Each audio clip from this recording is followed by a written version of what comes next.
The dust swirled across Main Street like red devils dancing in the sun. Mary Ellen Whitfield pressed herself against the side of Hartley's General Store, her breath shallow, her heart hammering.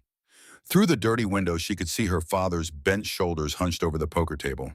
His trembling hands pushed their last cattle deed across the green felt. The other men at the table smiled like hunters watching a trapped animal. "That's it, Samuel," Theodore Garrison drawled. He owned half the town and wanted the rest. His gold watch chain gleamed as he leaned forward. "Your debt is square now. And as we agreed, your daughter comes to work in my household. Permanent, like Mary Ellen's stomach twisted." Everyone in town knew what Garrison meant by household work.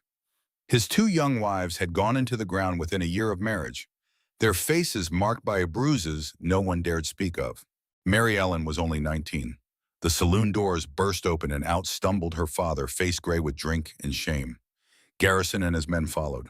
Samuel Whitfield's eyes met his daughter's and crumpled Mary Ellen. He whispered, "I had no choice. The drought, the cattle dying. You'll be cared for." Quote, Garrison's thick fingers reached for her arm. "Come along now, girl." Mary Ellen yanked back, her patched dress catching on a nail. "Well, I ain't going with you." Sheriff Boone stepped into the street, badge glinting in the light. Everyone knew he worked for Garrison more than for the law. "Now, Miss Whitfield," he said lazily, "don't make this hard." That was when a voice cut through the air. "Seems to me," the lady said. "No." Every head turned. A man stood in the middle of the street, his coat pushed back to show twin colts at his hips. His shadow stretched long across the dust. He had the look of someone who had ridden through hell and come back changed.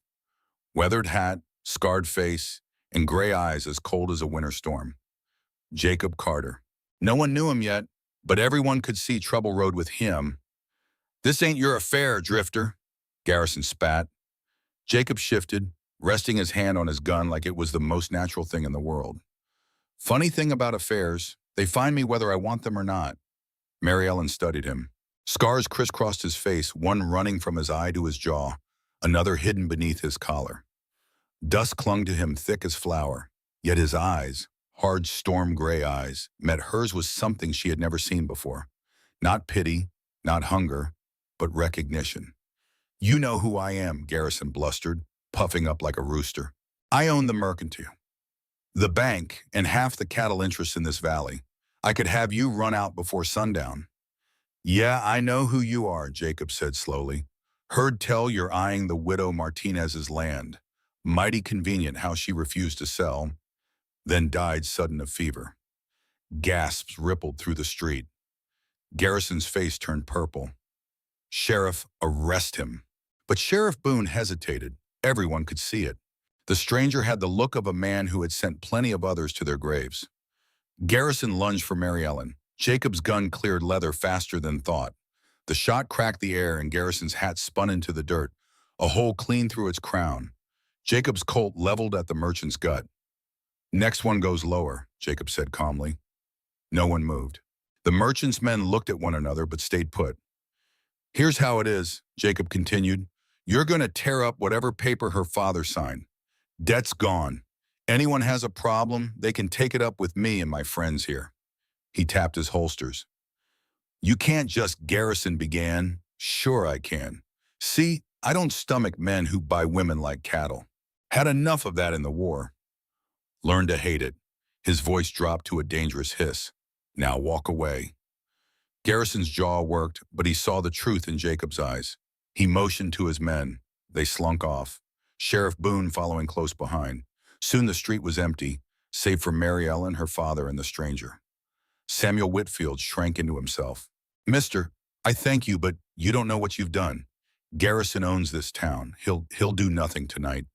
Jacob cut him off, his gaze fixed on Mary Ellen. That gaze felt like it stripped her bare, seeing every hurt, every shame. "You got somewhere safe. We got a shack outside town," she managed. Jacob nodded. "Then go there. Garrison won't trouble you tonight if he's smart." He turned to Samuel. "And you'd best leave the cards alone, old man. Next time I might not be around." Samuel slunk away, leaving Mary Ellen alone with Jacob. "Why?" she asked. Jacob tilted his head. "Why, what? Why, help me. You don't know me." For the first time, a flicker of a smile touched his scarred face. "Maybe I've got a weakness for lost causes." He touched his hat brim. "You'd best get home, miss. Storm's coming." She glanced at the clear sky, puzzled. But when she looked back, he was already walking away. "Wait, she called your name." "Jacob Carter." She lifted her chin. "Mary Ellen Whitfield." He studied her a moment. "Word of advice, Miss Whitfield. This town's about to get complicated. Garrison won't forget. Neither will the folks who watched." "Let them talk," she said bitterly. "They've been talking my whole life." Poor Mary Ellen. Worthless Mary Ellen. His eyes softened. "That what you believe doesn't matter what I believe. It's what is." "No," Jacob said quietly. "That's what was. Everything changes." After today, thunder rumbled far off in the mountains. When Mary Ellen looked back, Jacob was at his horse, mounting with a fluid grace. "Where are you staying?" she called Jameson's old cabin. "By the river. 3 me north." He gathered his res. Why? She didn't know. She only knew that when he had stood for her, something inside her cracked open, something long buried. Jacob tipped his hat and rode away, his silhouette framed against the gathering storm clouds. Mary Ellen walked home through the rain, soaked to the bone, but not caring. For the first time in 19 years, she felt the whisper of possibility. And possibility was more dangerous than any gun. The morning after Jacob Carter faced down Theodore Garrison, Mary Ellen woke to silence. Her father was gone. Only a scribbled note lay on the rough table. "Gone to find work in Silver Creek. Don't follow." Her heart sank. Samuel Whitfield had left her alone in a town that already whispered her name with scorn. Before noon, the first stone struck the wall of their shack. Garrison's woman. "A voice, Jared. Come out and face what you brought on us." Mary Ellen peered through a crack in the shutters. Caleb Foster stood out front, the same boy who had once courted her with flowers, but turned cruel when she refused his wandering hands. Behind him gathered townsfolk, their faces twisted with fear and righteousness. "You brought that killer here," shouted Martha Conincade, widow and keeper of the town's social circle. Her lace-gloved hand pointed at the shack like a judge passing sentence. "Now Garrison threatens to raise prices at the Mercantile until you're gone. You've cursed us all." Another stone smashed the window. Mary Ellen clutched her mother's old shotgun, though the weapon was more rust than iron. Her hands trembled. She had never felt so cornered. Then came the sound of hoofbeats. Slow, steady. Jacob Carter rode into view on his black jailing. He did not rush. He did not draw his guns. He simply rode straight into the crowd as though they were morning fog. "Afternoon, folks," Jacob said, voice calm as still water. "Fine day for a social call." "This doesn't concern you," Martha snapped.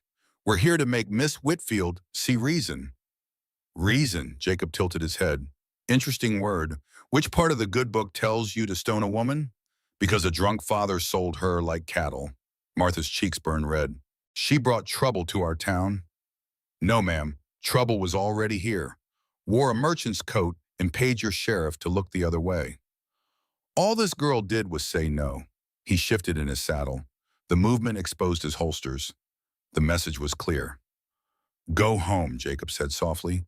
Before someone does something they regret, Caleb stepped forward, fist clenched. "You can't threaten all of us." Jacob's smile was winter cold. "Son, I faced down cavalry charges. You and a handful of shopkeepers. Don't worry me." One by one, the crowd broke apart. People muttered excuses, heading back to their chores. Caleb lingered, rage in his eyes. "She's trash."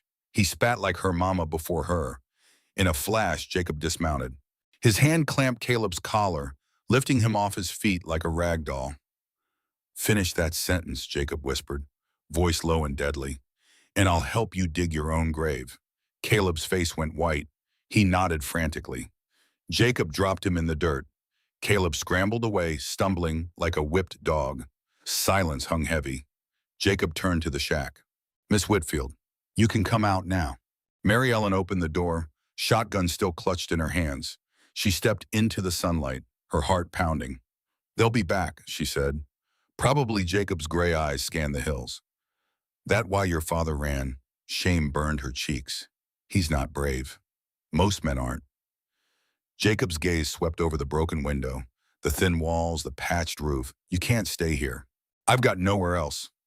Jacob was quiet for a long moment. Then he sighed. "Pack your things. You're coming with me." Her breath caught to your cabin. I'll bunk in the barn. You'll have the cabin. Safer there.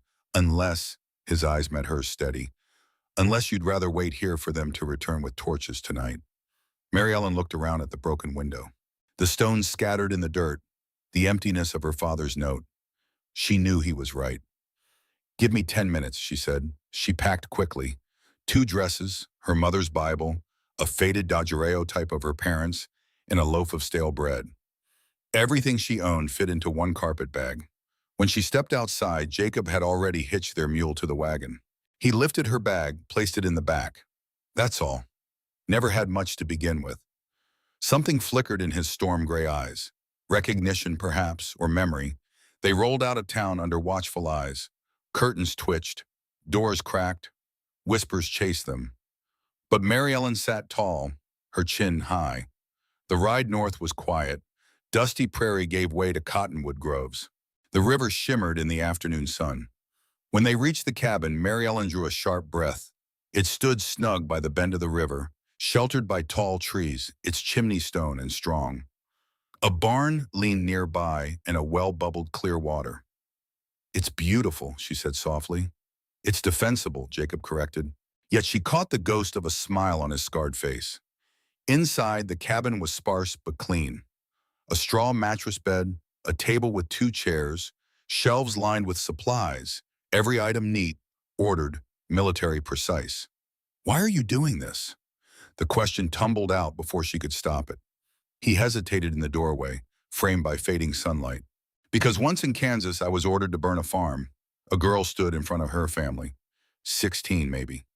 Brave as anyone I'd ever seen. I let them run. Could have cost me my life. When Garrison grabbed you, I saw her again. Mary Ellen's throat tightened. I've done plenty. I can't undo, Jacob said, but maybe I can do this one thing right. I'm not brave, Mary Ellen whispered. He studied her, gray eyes fierce. You faced Garrison. You stood against a mob. That looks like bravery to me. He left then, walking toward the barn. Mary Ellen stood in the doorway, the river gleaming gold in the evening light. For the first time in her life, she felt a flicker of possibility. Maybe, just maybe, she wasn't worthless after all. The first week at Jacob Carter's cabin passed in a rhythm Mary Ellen had never known. He rose before dawn, working with the quiet precision of a soldier. She would brew strong coffee, leave it on the porch, and though he never thanked her, the cup always came back empty. By the 8th day, Jacob placed a revolver in her hands. Shotgun's no good. Rusted. This will do better. The weight surprised her. Cold, heavy. She held it awkwardly. Number like this, Jacob stepped behind her, adjusting her grip. His calloused hands covered hers, rough but careful. Don't fight it. You're in control. Mary Ellen trembled, not from fear of the gun, but from his nearness, the warmth of him, the steadiness. Breathe, he said softly. Now sight it. See that tin can point. Don't think her shot missed by yards. Jacob only nodded. We'll practice again tomorrow. Each day after, he taught her something new. How to track, how to move silently, how to listen to the land. She learned quickly, surprising even herself. You'd make a fine scout, he told her once. For which side? She asked lightly. Doesn't matter now. War's done, least for most. She caught him watching her often, not like other men had, hungry and crude. His gaze held something different, a question, a battle he fought inside himself. One morning she found the river pool half a mile downstream, its waters clear, inviting. She had been washing in basins for weeks. Now she longed for more, so she went alone. Rifle slung over her shoulder as he'd taught her, a clean dress folded under her arm. At the water's edge she hesitated. Then she stripped off her patched dress, her thin chemise, her worn drawers, until she stood bare under the rising sun. The cool air raised goose flesh on her arms. She stepped into the pool, gasping at the chill, sinking until the current hugged her shoulders. For the first time in memory, she felt clean, free. A twig snapped. Mary Ellen spun, heart hammering. Jacob stepped from the trees, leading his horse. He stopped dead when he saw her. For a moment, the world held its breath. The morning light struck her wet skin, turning droplets into jewels. Her dark hair spread across the water like silk. She should have hidden, covered herself, screamed, but something in her rebelled. She rose slowly, the water streaming from her body. Jacob's mask cracked. Hunger, pain, wonder, all raw in his storm-gray eyes. Mary Ellen. He rasped her name rough as gravel. She moved toward the bank unashamed. Thought you went to town. Did came back. Saw your note was gone. Got worried. His fist clenched. His jaw tight. I should leave. Should you? She asked quietly. He tore off his coat, thrust it toward her without meeting her eyes. Here. She stepped from the water, took the coat, wrapped it around her. It smelled of leather, smoke, and him. She touched his hand as she did, holding his gaze. I'm not sorry you saw me. His eyes darkened. He lifted his hand, brushed her cheek with trembling fingers. You're too young, too clean. I've got blood on these hands. Don't deserve. I'm not pure, she said fiercely. I'm just a woman. A woman who sees you, Jacob Carter. Not the gunfighter, not the killer. You. His control shattered. He pulled her to him, kissed her with a hunger barely leashed. His lips were rough yet careful, teaching her what a kiss could be. Confession, longing, promise. She clung to him, coat slipping, their bodies pressed together. When they parted, both breathless, Jacob's forehead rested against hers. This changes everything. Yes, she whispered. It does, but their peace was short-lived. That night, torches flickered on the horizon. A mob approached, Garrison at its head. Stay inside, Jacob ordered, checking his rifles. I'm not leaving you, Mary Ellen said firmly.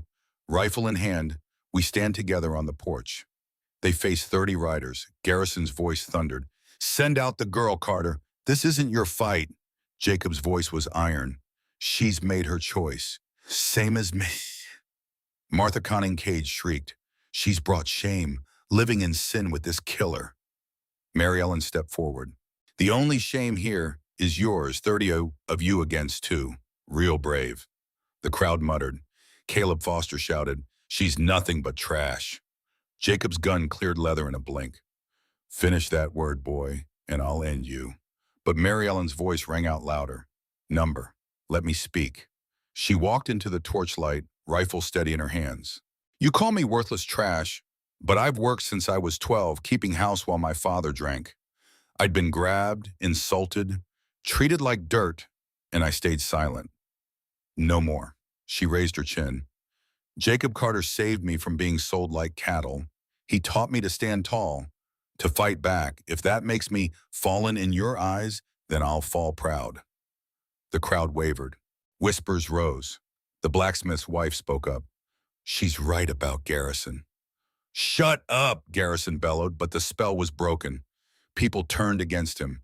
Sheriff Boone rode forward, threw down his badge. No more Garrison. Not for me. One by one, the mob dissolved. Garrison cursed, but even he saw it was over. For tonight. When the last torchlight faded, Mary Ellen trembled. Jacob stepped close, his hand brushing hers. That was foolish, he murmured.